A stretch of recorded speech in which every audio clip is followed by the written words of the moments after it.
Good afternoon friend, कैसे आप लोग? सब अच्छे होंगे। सभी को मेरे तरफ से राम राम, राधे राधे। और सभी को वेलकम है मेरे यूट्यूब चैनल दारबीवारी पे। जो भी लोग नए आए हो बजट पढ़ने के लिए, तो प्लीज़ वीडियो को लाइक कर देना, सब्सक्राइब कर देना मेरे भाई। और मैं थैंक यू बोलूँगा अभिजीत मिश्रा सर को कि आप इतना अच्छे से बताते हो।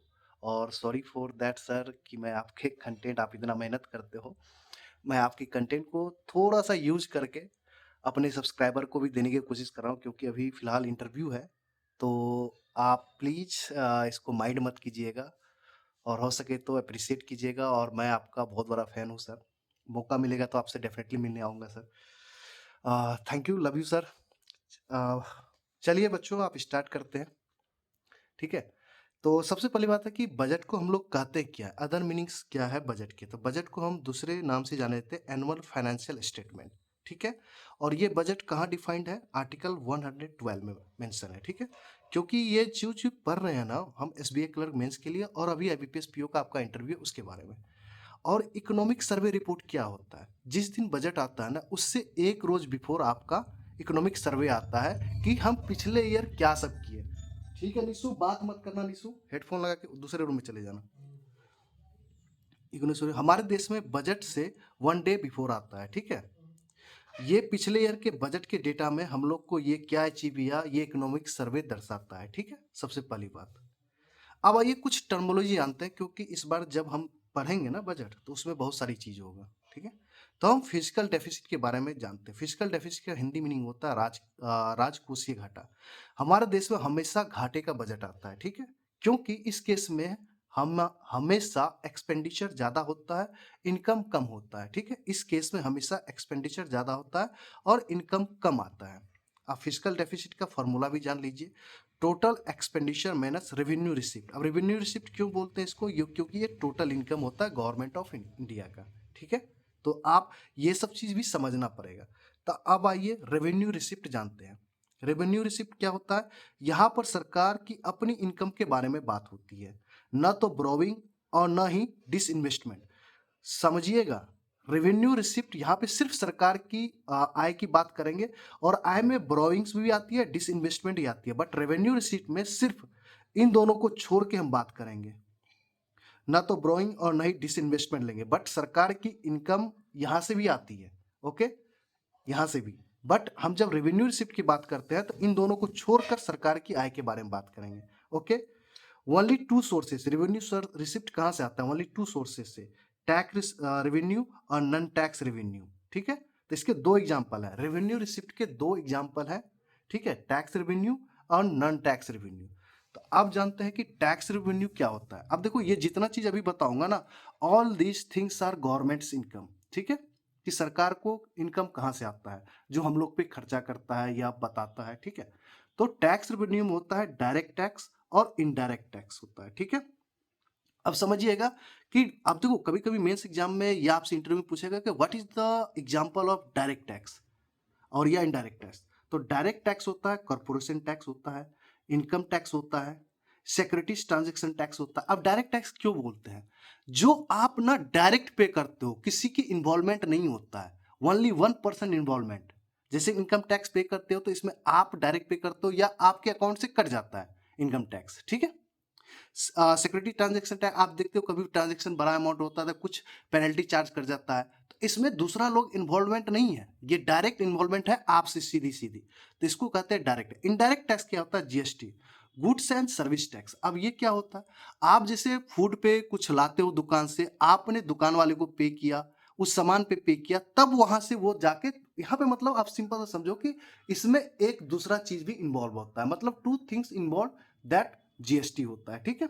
मतलब इनडायरेक्ट टैक्स होता है। डायरेक्ट मींस, डायरेक्ट मतलब आप हिंदी समझ जाओ कि डायरेक्टली आप पे कर रहे हो, इनडायरेक्ट मतलब आप किसी और को दे रहे हो, फिर वहां से किसी और के पास जा रहा है, ठीक है? समझ गए? अब नॉन टैक्स रेवेन्यू क्या होता है? अब ये किसी के ऊपर पेनल्टी लगा देना। सरकार यहाँ कैसे कमाती है नॉन टैक्स में? सरकार क्या कर रहा है? किसी के ऊपर पेनल्टी लगा देना। हम लोग गवर्नमेंट ऑफ इंडिया को ग्रांट देते हैं। कोविड-19 के दौरान क्या हुआ, बहुत सारे लोग ग्रांट भी दिए थे। इंटरेस्ट अर्न करना दूसरे देश को लोन दे के, जैसे भारत सरकार किसी देश को लोन दे रहा है या अदर कंट्री को लोन दे रहा है, वहां से अर्न कर रहा है। आप सुनते होंगे सरकार ने इतना पैसा दे दिया, ठीक है?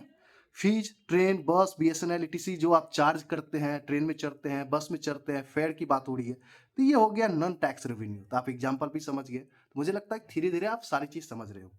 अब आइए जो और टॉपिक है जिसको कैपिटल रेसिपिट क्या होता है। Capital receipt, money comes from two sources. अब यहाँ पे भी मनी कहाँ से आता है समझिएगा। एक तो बोरोइंग और डिसइन्वेस्टमेंट, जो हम पहले बोले थे कि ये भी सरकार की आय है, बट हम रेवेन्यू रिसिप्ट में ऐड नहीं करेंगे, इसको ऐड करेंगे कैपिटल रिसिप्ट में, ठीक है। तो money comes from two sources. Borrowing, borrowing कहाँ से करती है गवर्नमेंट ऑफ इंडिया? आरबीआई से, वेस्ट बंगाल से, आईएमएफ से, एडीबी से, ब्रिक्स से, एनडीबी, पब्लिक, ईटीसी, ढेर सारा, ठीक है।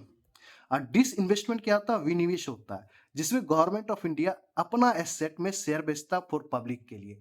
आप जो सुनते हो ना कि गवर्नमेंट इंडिया बेच रहा है, तो आप कैसे दूसरे लोग बोलने लगता है अरे सरकार प्राइवेट कर रही है, कितना उछल के बोलने लगते हो। तो वो प्राइवेट होना और डिसइन्वेस्टमेंट होना अलग चीज होती है।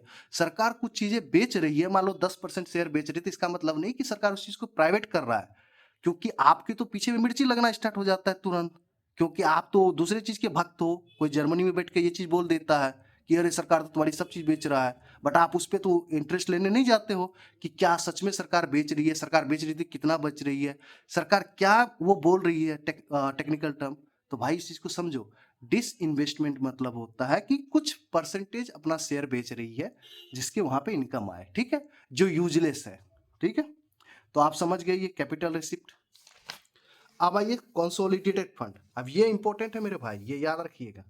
कंसोलिडेटेड फंड, इसको हम चीफ अकाउंट कहते हैं। इस फंड से गवर्नमेंट ऑफ इंडिया हमारी आपकी वेलफेयर पे खर्च करती है, जिसको हम हिंदी में कहते हैं संचित निधि, ठीक है।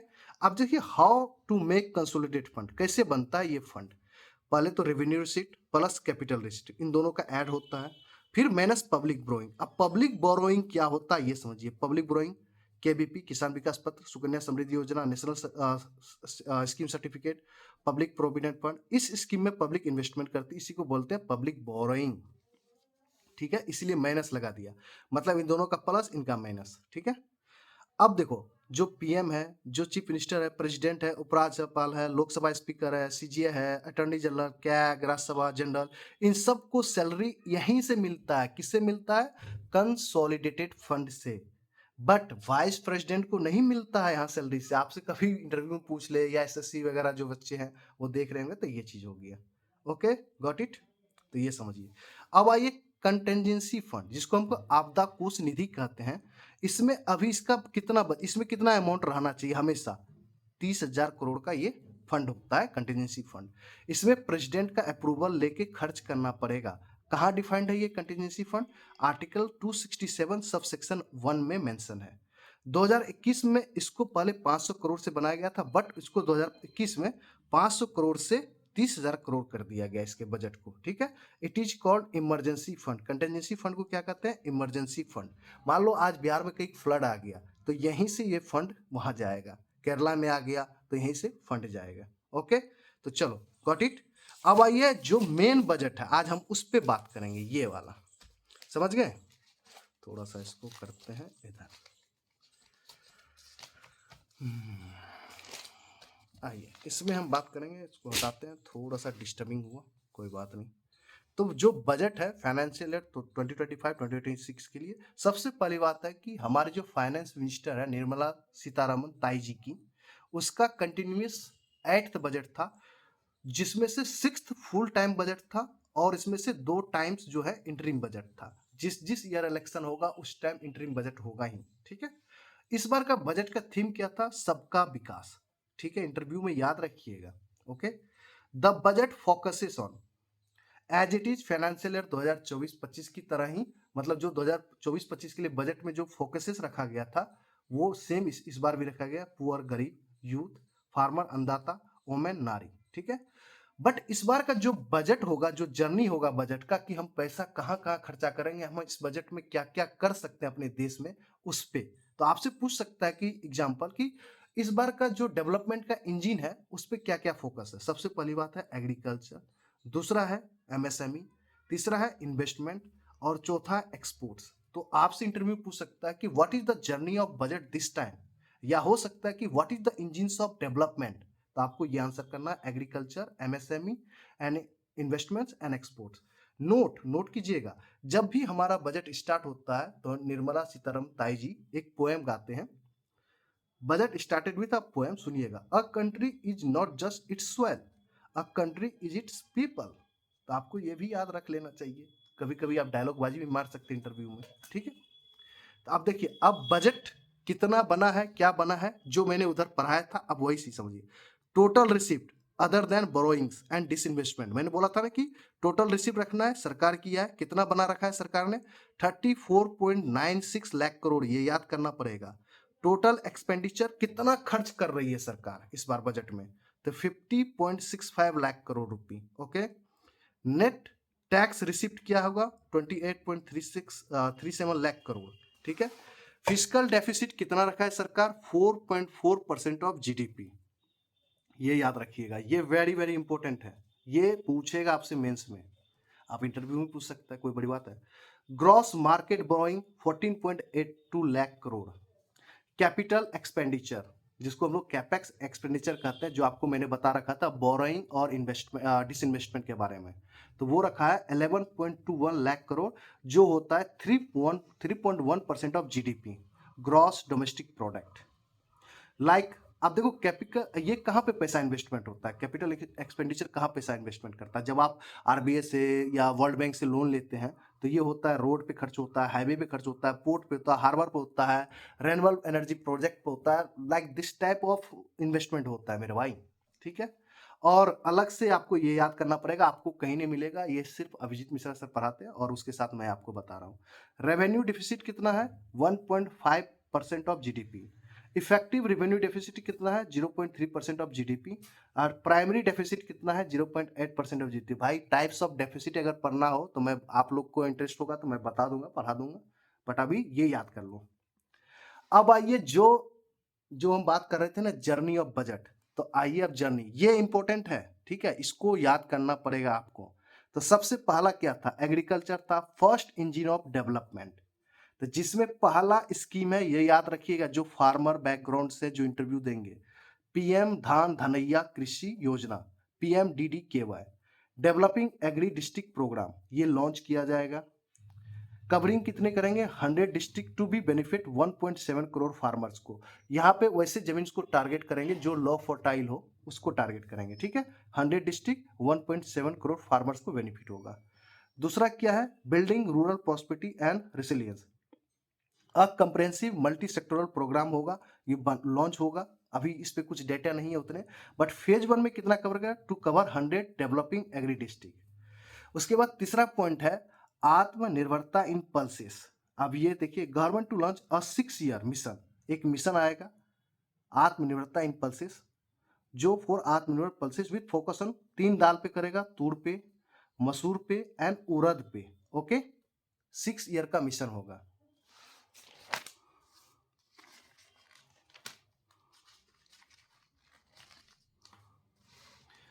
और इसको कौन प्रोक्यूर करेगा, 4 साल के लिए प्रोक्यूर करेगा, तो नेफेड करेगा और एनसीसी ऐप करेगा, प्रोक्यूर करेगा, ओके। और जो चौथा पॉइंट है, comprehensive program for vegetables and fruits, आगे इसका डेटा नहीं है, कुछ भी नहीं है, तो आगे जो भी चीज आएगा तो वो बताएगा सरकार, तब इस पे करेंगे। मखाना बोर्ड इन बिहार, क्योंकि इस बार के बजट में बिहार को थोड़ा सा बढ़िया प्रायोरिटी दिया गया है, to be establish to improve production processing and value addition of marketing of makhana, ठीक है। National mission on high yielding seeds, अब इसमें मोर देन 100 सीड्स को, वेराइटीज को, मतलब वो हाई यील्ड करेंगे कि इस टाइप के सीड्स को ज़्यादा यूज किया जाए जो प्रोडक्टिव हो अपने देश के लिए। फिशरीज भी है इसमें, 7वां पॉइंट। आप देखो इसमें स्पेशल फोकस किस पे किया गया, Andaman and Nicobar and Lakshadweep island को, ठीक है। मिशन फॉर कॉटन प्रोडक्टिविटी, अब 5 ईयर मिशन होगा। अब कोई मिशन आता है उसमें सारा डेटा बताएगा बाद में, अभी कुछ नहीं, बस बताया गया है कि इतना ही। ये सबसे इंपॉर्टेंट है, इनहांस क्रेडिट थ्रू केसीसी, किसान क्रेडिट कार्ड। और ये किसान क्रेडिट कार्ड के थ्रू आप कितने साल के लिए लोन लेते हो, 5 साल के लिए दिया जाता है, ठीक है। The loan limit under the modified interest subvention scheme मीस, ये आरबीआई का स्कीम है, आरबीआई के थ्रू दिया जाता है, to be enhance from 3 lakh to 5 lakh. मतलब पहले केसीसी के थ्रू आपको 3 लाख दिया जाता था, जो अब बढ़ा के 5 लाख कर दिया गया है। बट मेरे भाई कोलेट्रल में कोलेटरल फ्री में आपको 1.66 लाख ही दिया जाएगा। वो थोड़ा सा डिफरेंट चीज है, वो मैं बाद में बता दूंगा, बट आप ये बजट के लिए ये याद रखो, ठीक है। जो इंटरव्यू दे रहे हो ये याद रखना। आज जो असम से हो, यूरिया प्लांट इन असम, एक यूरिया प्लांट खोला जाएगा असम में, जो प्लांट एनुअल कैपेसिटी क्या होगा 12.7 lakh metric ton to be set up in Namrup Assam. Namrup में खोला जाएगा, असम में एक जगह है नामरूप, वहां पे सेटअप किया जाएगा। ओके, अब ये दूसरा था MSME, second engine of development या सेकेंड जर्नी ऑफ डेवलपमेंट। अब MSc macro small medium enterprises है। अब इसमें क्या हुआ, revision in classification criteria for MSME, मतलब इस एमएसएमई के डिफिनेशन को चेंज किया गया है। क्या किया गया है, इसमें दो टाइप के होते हैं, एक तो इन्वेस्टमेंट और एक टर्नओवर। मतलब एमएसएमई को डिफाइन कैसे करते हैं, इन्वेस्टमेंट एंड टर्नओवर के को हम एमएसएमई कहते हैं। तो इन्वेस्टमेंट में क्या हुआ कि to be enhance by 2.5 times कर दिया गया है, और turnover to be enhance by 2 times किया गया है। अब देखिए इन्वेस्टमेंट लिखा है मैंने, टर्नओवर लिखा है। माइक्रो स्मॉल मीडियम 2.5 करोड़, पहले कितना था 1 करोड़, मतलब पहले वाले से कितना गुना हो गया 2.5 टाइम्स। टर्नओवर कितना होना चाहिए माइक्रो के केस में 10 करोड़ अभी होना चाहिए, पहले कितना था 5 करोड़, मतलब यही बोल रहा है कि 2 टाइम्स किया गया है। अब स्मॉल में 25 करोड़, पहले कितना था 10 करोड़, ये 2.5 टाइम्स हो गया। 100 करोड़ टर्नओवर होना चाहिए, 50 करोड़ पहले था तो इसका 2 टाइम्स हो गया। मीडियम कितना था 125 करोड़ अभी हुआ है, पहले कितना था 50 करोड़, 2.5 टाइम्स हो गया। 500 करोड़ टर्नओवर हो गया, और 250 करोड़ का दुगुना करेंगे तो ये हो जाएगा आपका पहले से अभी के, ठीक है। और एमएसएमई में दूसरा पॉइंट है क्रेडिट कार्ड्स फॉर माइक्रो, सिर्फ माइक्रो के लिए, नो स्मॉल और no medium, only for micro enterprises के लिए। Customize credit card with limit, 5 lakh का एक लिमिट बना दिया जाएगा, मतलब क्रेडिट दिया जाएगा, लोन दिया जाएगा। रजिस्टर्ड होना चाहिए, कंडीशन है उद्यम पोर्टल पे, ठीक है। और 10 lakh cards to be issue in the first year, एक जो स्टार्टिंग के ईयर होंगे उसमें 10 लाख कार्ड्स दिए इशू किए जाएंगे, ठीक है। अब देखो एमएसएमई में ही तीसरा पॉइंट है कि फंड एक बनाया गया फॉर स्टार्टअप्स के लिए, इसका बजट रखा है 10,000 करोड़, ठीक है। Scheme for first time entrepreneurs, अगर कोई मान लो कि फर्स्ट टाइम इंटरप्रेनर्स है, उसमें भी अ न्यू स्कीम फॉर, अभी स्कीम जो भी आएगा अभी आया नहीं है, बाद में बताया जाएगा, ठीक है। उसमें 5 lakh women, schedule tribes and schedule caste जो होंगे, अगर ये 5 लाख, मतलब ये समझो 5 lakh women, schedule tribes, schedule caste जो भी हैं, फर्स्ट टाइम इंटरप्रेनरशिप है, तो उसको प्रोवाइड टर्म लोन मिलेगा अप टू 2 करोड़ रुपए का इन द नेक्स्ट 5 ईयर्स के लिए, ठीक है। ये चीज होगी।